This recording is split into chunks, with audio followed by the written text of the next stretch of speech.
Hello' everyone, welcome back to my YouTube channel. আজি ভিডিঅ'টো মই মাৰ ঘৰৰ পৰাই ষ্টাৰ্ট কৰিছোঁ।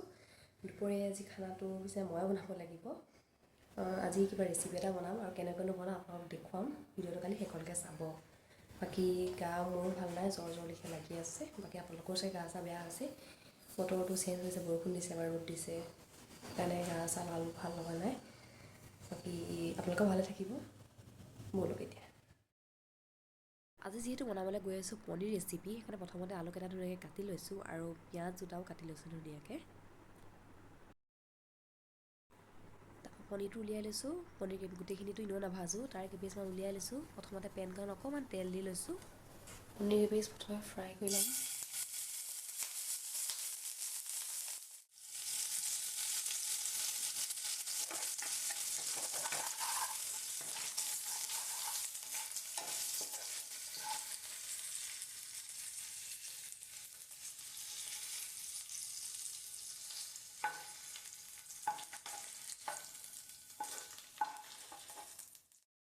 সেই তেলতে প্ৰথমতে কাটি থোৱা পিঁয়াজ দুটা প্ৰথমে ভাজি ল'ম।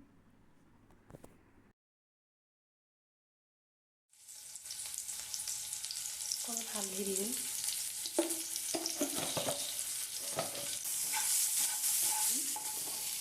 তেতিয়া আলুকেইটা আৰু পিঁয়াজটো সমানে সিজি যাব।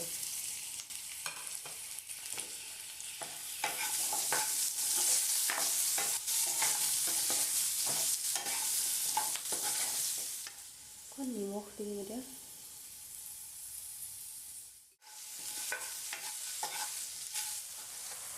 আলুখিনি সিজাৰ পিছত অকণমান পানী দিলোঁ। পানীখিনি উতল অহাৰ পিছতে আলুকেইটা দুপিচ এনেকৈ ভাঙি দিম।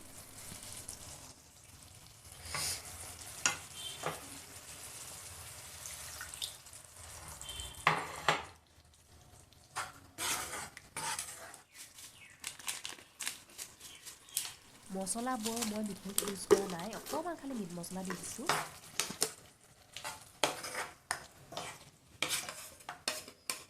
তাৰপৰা এতিয়া ভাজি থোৱা পনীৰ কেইপিচ ইয়াত দি দিছোঁ।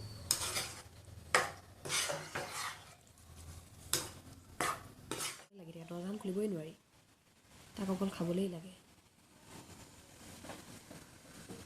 যা যা যা।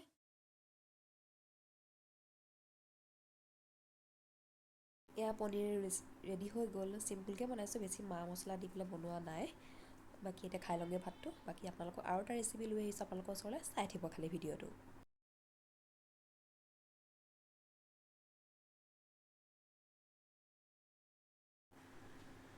ৰেচিপিটো হ'ল আজি গাহৰি মাংস। গাহৰি মাংসটো প্ৰথমতে ধুই পেলাই হালধি সানি পেলাই থৈ লৈছোঁ। তাৰপৰা প্ৰথমতে কেৰাহীখনত অকণমান তেল দি কাটি থোৱা পিঁয়াজকেইটা ধুনীয়াকৈ ভাজি লৈছোঁ। তাৰপৰা আদা নহৰু পেষ্টটো ধুনীয়াকৈ খুন্দি পেলাই অকণমান পিঁয়াজটো ৰঙা হোৱাৰ পিছতে মিক্স কৰি পেলাই অকণমান ভাজি ল'ম। তাৰপিছতে মছলা ইউজ কৰিছোঁ, মিট মছলা, ধনিয়া গুড়ি, জিৰা গুড়ি অকণমান ধনিয়া গুড়ি।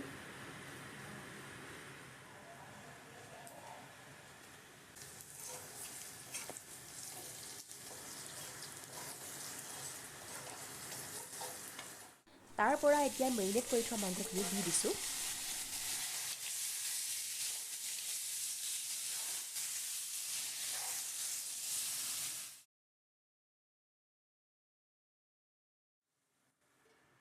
অকণমান সিজিবলৈ ঢাকনখন মাৰি দিম এতিয়া। তাৰপাছত আলু দি ল'লোঁ। আলুখিনি কাটি থোৱা আছিলে সৰু সৰুকৈ, আলুখিনি দি পেলাই সোৱাদমতে অকণমান নিমখ দি দিছোঁ।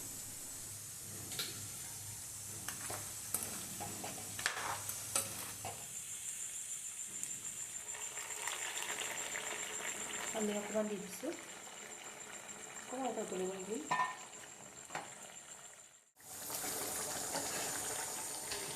এয়া গাহৰি মাংস ৰেডি হৈ গ'ল। তাৰপৰা খাবলৈ এনেকৈ প্লেটত ধুনীয়াকৈ উলিয়াই লৈছোঁ। এতিয়া খাই লওঁগৈ। আজিলৈ বাই। আৰু যদি ভিডিঅ'টো চাই ভাল পালে লাইক, শ্বেয়াৰ এণ্ড ছাবস্ক্ৰাইব কৰি দিব।